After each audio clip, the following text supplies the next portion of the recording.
distingués invités, chers collègues.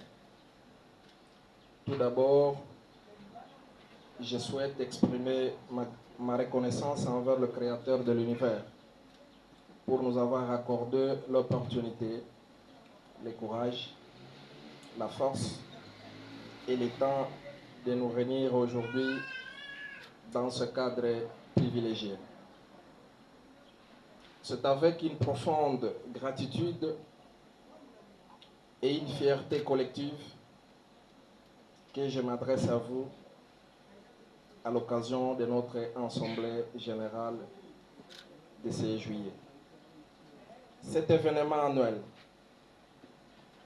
conformément à nos statuts, coïncide avec une date significative, le 6e anniversaire de la Bana Saint-Jean Fondation.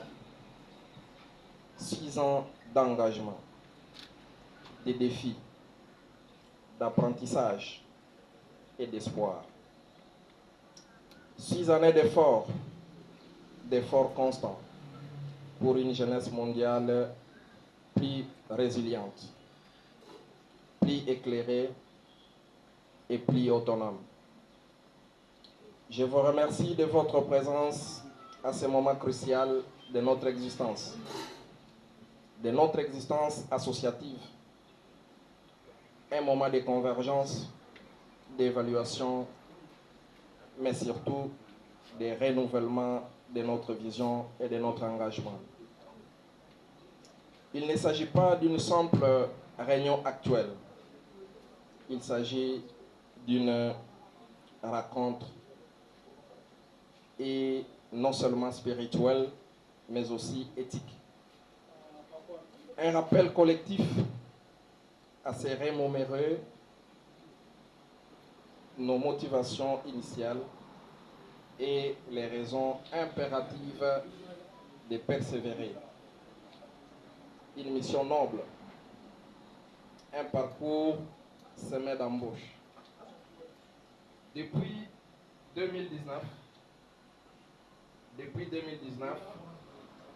la Fondation Bana Saint-Jean s'est engagée avec conviction et détermination sur une voie exigeante, guidée par une mission précise: soutenir, encadrer et éveiller la jeunesse dans toutes les dimensions de son développement, que ce développement soit intellectuel, spirituel, communautaire, professionnel et civique. Notre devise, errer au service des autres, transcende la simple formule décorative. Elle incarne une boussole morale, une identité profonde, un engagement qui nous incite à donner sans réserve, à aimer sans calcul, à servir sans attendre des récompenses. Cependant, il est essentiel de reconnaître avec franchise que ce parcours n'a pas été exempté d'obstacles. Des initiatives ambitieuses ont été lancées, mais toutes n'ont pas abouti. Certains projets ont prospéré, tandis que d'autres se sont heurtés aux réalités du terrain. Le manque de ressources, les désengagements ponctuels, les contextes socio-politico-administratifs instables et parfois même nos propres limites humaines. Autant de facteurs qui ont entravé notre progression. Face à ces défis, nous avons acquis une précieuse expérience. Nous avons développé notre résilience, notre patience, notre capacité d'écoute, d'adaptation et de rebond.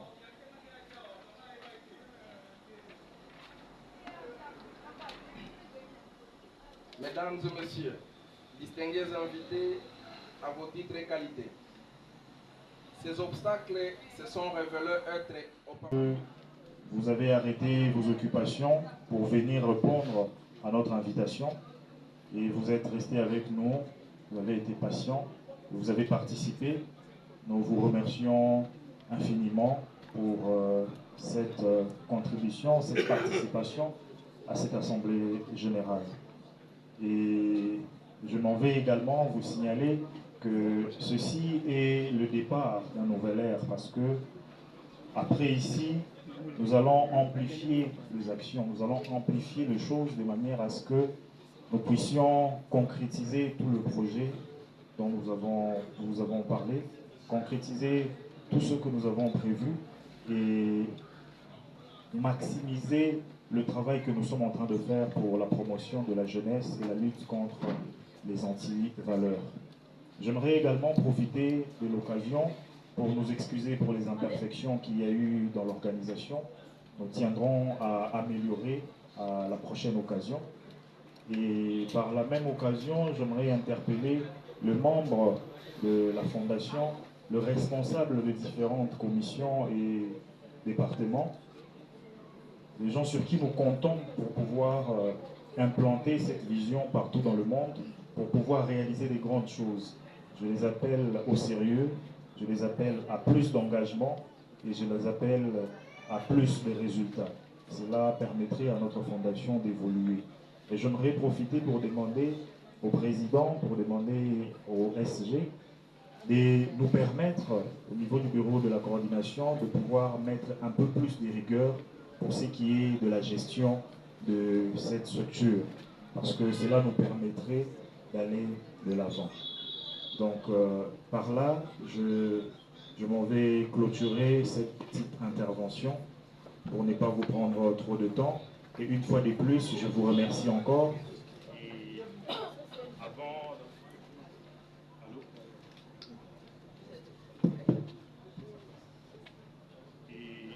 avant d'inviter le président de la Banque Fondation, je vais vous demander d'applaudir, si vous avez aimé cette première partie, et en même temps d'applaudir le président avant qu'il fasse son entrée et son discours. Monsieur le Président, Monsieur Kadé Kambale, nous vous appelons.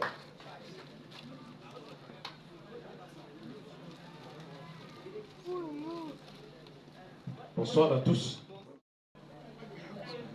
Parce que nous vous avons dérangé. Mais c'est un dérangement utile. Parce que nous avions besoin de vos opinions. Les différentes questions auxquelles vous venez de répondre, c'est pour nous un projet de société qui va nous aider à conduire la jeunesse jusqu'au mois de décembre pour clôturer l'année. Et tout va s'achever avec l'assemblée budgétaire qui sera organisée au mois de novembre.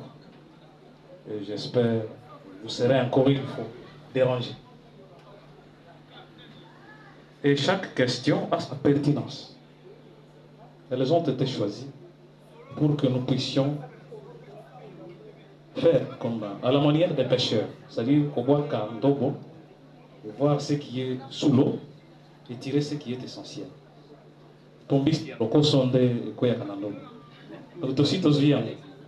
Merci beaucoup. Joséphine Charlotte, 24 ans au monde à Ouan. Baba a libéré sa saga à Ouan. Les alliés Baba la Kabida. Pour l'idée, président Kassavubu, à Ouda, Oya, pour Kendena, Ndolo, l'aéroport à Ndolo. Il y a la Kabinda. On a un coco, la maman, la posé Sanga. On a un bus aux alliés Batou, Oyo, ça ne va pas me fêler. La cabine, moi j'habite à Kabinda, 224, Mouchi, 4 parcelles. J'aimerais que Samba, 2e, 3e, 4 chez nous. Dans le monde, on peut savoir si on a un moment où il y a un peu de lingua. Il y a un nota. Babatabi, ma qualité est ma paix. On peut savoir la lingua, la main Saranango. Si on veut ça, il faut le faire en bango. Autour du Poyeba, c'est là que il y a Sabino. Batili vino na poto, Ozomi na Kishasa, Otombo ni Mapeka, Obali Koloba. J'ai. Oh! Moi je suis. Na jeje na yona okoka papa na biso aba ba da onje wana okosi lokuta na yo.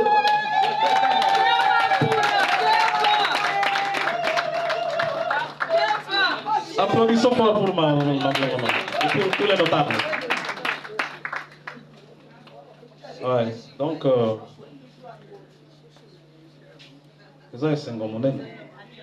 c'est-à-dire, nous nous sentons aussi fiers de vous avoir comme des parents. Et nous avons besoin de votre accompagnement. Parce que depuis le début, jusqu'à l'heure actuelle, on ne parle que de la jeunesse. La jeunesse. Accompagnement, travail, argent, travail. Les enfants ont besoin du travail. Les enfants ont besoin de votre accompagnement, de notre accompagnement. Et nous devons le faire avec beaucoup de responsabilités. Je pense que je vais m'arrêter par là, mais tout en vous demandant aussi de nous excuser. On devait commencer à 13h. Parce que l'immaturité aussi, c'est ça, le non-respect de l'heure. Ce sont des antivaleurs. Si les changements ne commencent pas par nous-mêmes, nous ne devrions pas l'attendre des autres. C'est-à-dire qu'il y a des choses pour lesquelles il faut s'amender. Et ce que nous venons de faire, la manière dont nous venons de travailler, c'est tout un enseignement. Mais les jeunes le comprendront plus tard. Ceux qui ont déjà effectué des missions dans de grands organismes, ils peuvent comprendre cette banalité que nous sommes en train de faire. Mais c'est un enseignement. Il faut que ça nous fasse aboutir à quelque chose pour que nous puissions quitter la révolte que nous avons. Maman Lobige Kabinda Batongaki, puisque le président devait se déplacer, n'est-ce pas? Mais dans Tangoana, Tango Batongaki Yango, est-ce que les gens dengue comme il est là? Pourquoi? Parce que si vous voulez savoir ou jauger, doser la maturité d'une communauté, on a parlé des habitudes, non, le comportement. Si nos cœurs sont bons, et si quand on vend, vous allez bien. Mais une petite présentation, vous appelez comment? C'est Nathalie Kissoro, l'assistante de la commune de Lingwala. Justement, Madame Nathalie, vous êtes venue représenter le bourgmestre de la commune de Lingwala à cette célébration du 6e anniversaire de Bana Saint-Jean Fondation. Dites-nous, c'est quel message clé qu'on peut retenir par rapport à votre participation? Malgré que je suis venue un peu en retard, parce que le bourgmestre était là, à la commune. Et puis on a entendu, c'était jusqu'à 16h, qu'il m'a dit de venir passer, parce que lui a attendu depuis 13h, il n'y avait personne. Voilà pourquoi je suis là. Mais je suis ravie, ça me fait de la joie, et il y avait beaucoup de questions. J'ai vu la réaction des gens, ils ont bien répondu. Et puis j'ai dit merci à tout le monde qui était là, et puis à la commune Lingwala, qui nous a bien accueillis. C'est pas Lingwala, mais Saint-Jean. J'ai dit merci aux notables, et je dis également aux notables de la commune de Saint-Jean, ils étaient là aussi. Je crois prochainement, et je profite aussi à dire merci parce que c'était le 6e anniversaire.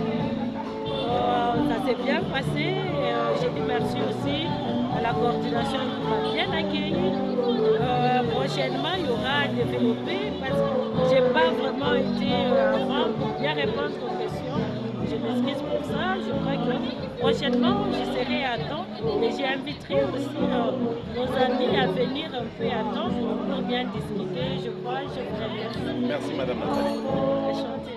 Ça y est, on est la présidente. 6e anniversaire de Barakini Fondation. Est-ce qu'en quelques mots, qu'est-ce qu'on peut retenir de cette assemblée générale et toute cette cérémonie organisée ce jour en marge du 6e anniversaire de la Fondation Barakini? Bana Saint-Jean. Un correctif. Voilà. Nous ne sommes pas Banakim. Bana Saint-Jean. Nous sommes Bana Saint-Jean Fondation. C'est une vision qui a vu le jour en 2019 dans un contexte d'alternance politique. Nous sommes apolitiques, nous sommes socioculturels, mais nous avions compris qu'à certains moments, il fallait encadrer la jeunesse. Et tel que vous avez suivi le déroulement de la cérémonie, le constat c'est que dans notre société, il n'y a plus de repères, il n'y a plus de modèles. Si bien qu'il est difficile de s'affirmer soi-même comme modèle. Vous avez suivi les questions qui ont été posées dans l'Assemblée. Le modèle n'existe pas. Nous avons senti qu'il fallait faire quelque chose. Et la première démarche était d'abord d'aller vers la jeunesse, à la découverte de cet art.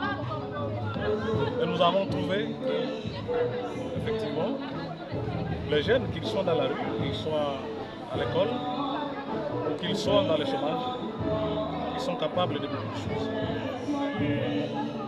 Sauf qu'à quelque chose près, il y a l'ignorance du talent, du savoir-faire naturel. L'ingrédient vital que Dieu a mis dans le chef de chaque être humain, de sorte qu'il puisse vivre avec ou sans études. C'est cet ingrédient oublié qui pousse parfois les hommes, d'une manière générale, ou la jeunesse, d'une manière particulière, à mener la vie dans la souffrance et la misère. Et en allant vers la jeunesse, la première des choses, dans les 6 ans que nous venons de faire, c'est à la découverte du savoir-faire de la jeunesse. Et c'est le résultat que nous sommes en train de fêter, parce que vous avez senti qu'il y avait des jeunes qui exposaient, il y avait des travaux, qui ont réalisé des plans, qui ne demandent que le début de financement pour qu'ils soient exécutés. Et à commencer d'abord par notre propre environnement, notre commune, parce que Saint-Jean, c'est l'ancienne appellation de la commune. Nous avons commencé d'abord par les noyaux de Lingala, essayer de l'émanciper financièrement, comme c'est le thème de l'année. Et de cette émancipation viendra l'entrepreneuriat, et de l'entrepreneuriat, les jeunes qui sont dans la rue aujourd'hui, s'il devient entrepreneur, il sera utile à la société. Parce qu'en tant qu'entrepreneur, il va commencer à payer les taxes et les impôts et ainsi de suite. Mais tant qu'il est dans la rue, il a une charge pour la communauté. Et on ne peut pas vouloir que la situation soit maintenue de la sorte. Ou alors faire d'habitude, arriver chez ces jeunes-là, donner 100 $, 200 et tout, ils se partagent et puis sans rien changer à eux, ça, telle n'est pas notre démarche. Justement, Président Kiambali, beaucoup de projets en faveur de la population, notamment de Saint-Jean, notamment de la commune de Lingala et du pays en général. D'où est-ce que vous allez tirer tout le financement pour essayer de réaliser ces projets? Bon, jusqu'à présent, il n'y a aucun financement. Et on n'a pas tiré aucun financement. Non, jusque-là, comme je venais de vous le dire, nous sommes allés vers la jeunesse. La première démarche, c'est à la découverte des talents des jeunes. Et la démarche n'est pas encore achevée, parce que nous sommes encore en train de reconstruire les commissions et les départements. Mais une fois les talents découverts, nous allons soumettre tous ces besoins à ceux qui en ont les moyens, ceux qui ont aussi les soucis de la jeunesse, ceux qui ont les soucis sociaux, à pouvoir partager avec nous les idées et voir comment faire pour que cette jeunesse soit responsabilisée et qu'elle soit utile à la société. Justement, peut-être la dernière question, vous l'avez dit, nous l'avons suivi dans les discours du secrétaire général, le gouvernement congolais est votre premier partenaire. Alors, quel message vous lui lancez par rapport à tout ce que vous avez déjà planifié comme activité à faire ou à mener en faveur de la population congolaise? Une très bonne question. En fait, le gouvernement est notre partenaire parce que d'abord c'est notre gouvernement. Nous devons en être fiers. Et il doit aussi être fier de nous, de sa jeunesse. Nous avons compris qu'avec le talent des jeunes, le salut contre la pauvreté, parce qu'on est revenu plusieurs fois, ne viendra que de chez nous. Et notre démarche est un peu contradictoire. En fait, on veut combattre la pauvreté par le pauvre. Parce que les riches ont déjà le moyen de leur subsistance. Ils sont préoccupés à gérer leurs biens, à se maintenir d'une certaine manière. Mais le pauvre peut encore se rechercher. Nous avons besoin de ces jeunes pauvres qui n'ont rien à faire, mais qui sentent qu'ils peuvent faire quelque chose. Parce que le plus grand investissement que nous avons jusque-là, c'est le bénévolat et le volontariat. Ce sont deux mots clés que nous avons tirés de la charte africaine de la jeunesse. Si vous attrapez ce document, vous allez voir que ces mots-là sont écrits. Nous voulons exploiter les volontariats. C'est-à-dire avoir la passion chose, de devenir entrepreneur. Susciter cette passion dans le chef de la jeunesse. Et une fois entrepreneur, avoir aussi la volonté d'aider les autres. Parce que celui qui a souffert, il peut avoir la compassion envers les autres qu'il retrouve dans sa situation d'attente. Mais celui qui n'a jamais connu la misère, il ne peut pas savoir, se rendre compte qu'il y a des gens miséreux qu'il peut aider. Donc nous voulons travailler sur ceux-là qui se sentent délaissés, qui se sentent négligés. Et une fois valorisés, une fois après avoir atteint un certain statut, ils seront des bons porteurs de notre message. C'est de cette manière-là que nous lançons un appel pour que le gouvernement puisse nous aider à faire sortir de la rue tous les enfants. Et tous les enfants d'ailleurs, pour certains, ils sont devenus violents. Une certaine manière de se venger contre la société. À mon humble avis peut-être, c'est par manque de repères, il n'y a pas de référence, il y a beaucoup d'histoires. Mais nous voulons encadrer cette jeunesse pour la responsabiliser. Et nous avons mené des études, nous avons déjà mené toutes les études, et cela est faisable. Tous ces jeunes Kourouna, tous ces jeunes Cheikh et tout ça, ce ne sont que des mots qu'on a inventés. C'est l'homme qui a inventé ces mots. Mais en principe, c'est des attributs qui ne peuvent pas avoir de sens. Parce que la rue n'a jamais eu d'enfant. Même cette violence, si on l'observe, on l'étudie bien, elle peut aussi être la solution à beaucoup de problèmes, si elle est rationalisée. En tout cas, Président Kambale, merci d'avoir répondu à la question. Merci de l'intérêt que vous avez porté à notre association. Nous vous invitons à la prochaine assemblée budgétaire qui sera organisée en novembre, dans la session de novembre. Soyez les bienvenus. Merci, Président.